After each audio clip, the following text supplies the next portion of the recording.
İnternet herkesin ihtiyacı. Misafirlere sorsak bu sabah size kahvaltı mı vermeyelim, internet mi vermeyelim? Eminim ki internet isteyeceklerdir.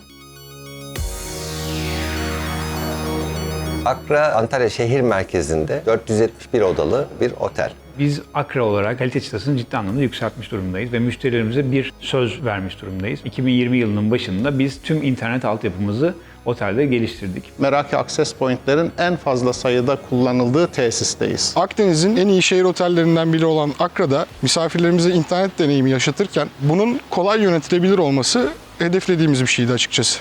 Geniş bant internet 2020 yılındaki pandemiyle birlikte önemi bir kat daha arttı. Bu yüzden buradaki altyapı titiz bir şekilde kurgulandı.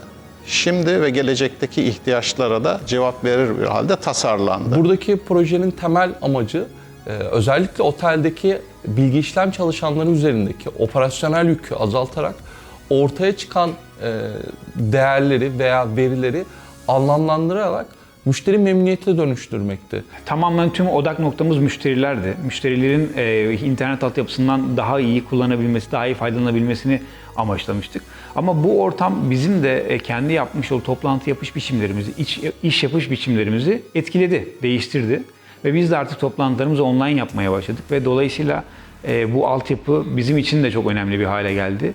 Ve toplantılarda çok yüksek kalite, çok yüksek verim aldık. Sanırım bir daha bir araya gelmeyeceğiz. Hep böyle devam edecek gibi gözüküyor. Cihazları kolaylıkla yönetebildiğimiz, firmware geçişlerini kolaylıkla başarabildiğimiz, parola yönetimini yapabildiğimiz ve VLAN segmentasyonunu gerçekleştirebildiğimiz çok basit, user friendly bir arayüze sahip ve merkezi olarak yönetebildiğimiz için Cisco Meraki tercih ettik. Misafir odalarında, genel mekanlarda, dış mekanlarda tüm oteli kapsıyor. Çok eskiden temiz bir oda, sıcak su, banyo ve rahat bir yatak. Uyandığında da iyi bir kahvaltı verdiğiniz zaman iyi bir otel oluyordunuz eskiden. Keyifli bir uyku uyumak kadar hızlı internet önemli. Çok iyi bir yiyecek lezzeti kadar hızlı internet önemli. Cisco Meraki Network kullanmadan önce farklı markalar deneyimledik ve bunda misafirlerimizin internet memnuniyet oranlarının çok da başarılı olmadığını gördük.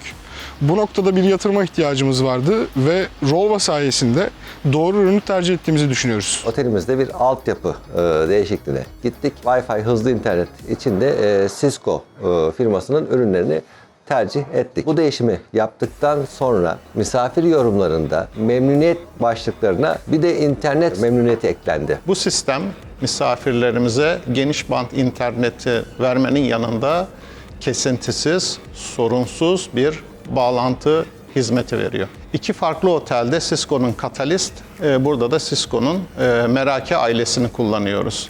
İkisi arasındaki fark budur. Cisco Meraki ile birlikte misafirlerimize yaptığımız iç anketlerimiz, itibar siteleri Booking.com, TripAdvisor gibi noktalarda olumlu geri dönüşler aldık. Ve toplantı sonlarımızda yüksek hızlı internet altyapısına erişmiş olduk. Anlık olarak trafiklerimizi takip edebiliyoruz. Bunlarla ilgili gerekli önlemleri alabiliyoruz. Bunları raporlayabiliyoruz ve ilgili alertlere bağlayabiliyoruz. Bu yıl pandemi sebebiyle Uluslararası Akça Jazz Festivali'ni gerçekleştiremedik. Online konser yapma kararı verdik. Gerçekleştirdiğimiz jazz festivallerini bu yıl Meraki Network üzerinden canlı yayınladık. Cisco Finans'ı neden bu projede kullandık? En iyileriyle çalışmak gibi bir felsefemiz var. Cisco'yu tercih ederken özellikle yatırımlarımızı da her yatırımımızı kendi uygun kaynak yapısıyla finanse etmek temel prensiplerimiz olmuştur. Cisco Finance üzerinden TL ya da döviz cinsinden kendi yapacağımız yatırımı bize maliyetsiz, faizsiz, vade farksız belli başlı alternatifler sunabildiler kendilerinde. Dolayısıyla kendi yatırımımızı yaparken bu Cisco'yu karar vermemizde çok önemli bir faktör oldu. Diğer alternatif maliyetlerle karşılaştırdığımızda Cisco bize çok ciddi avantaj yarattı ve bir kazan-kazan ilişkisi doğurdu bu işlem diyebiliriz. Teknoloji yaptığı yatırımı bir stratejik işbirliği olarak gördüğü için müşteri Cisco'yu tercih ediyor ve bu çözümleri tercih ediyor. Biz aslında bir iskelet kurup bunların üzerine inşa edebilecek bir sürü projeler geliştirmek için buradayız. Bizim projemiz bittiğinde aslında yeni projeleri başlatmak için biz bir iskelet ve altyapı kurmuş olduk. Dolayısıyla biz de misafirler de mutluyuz.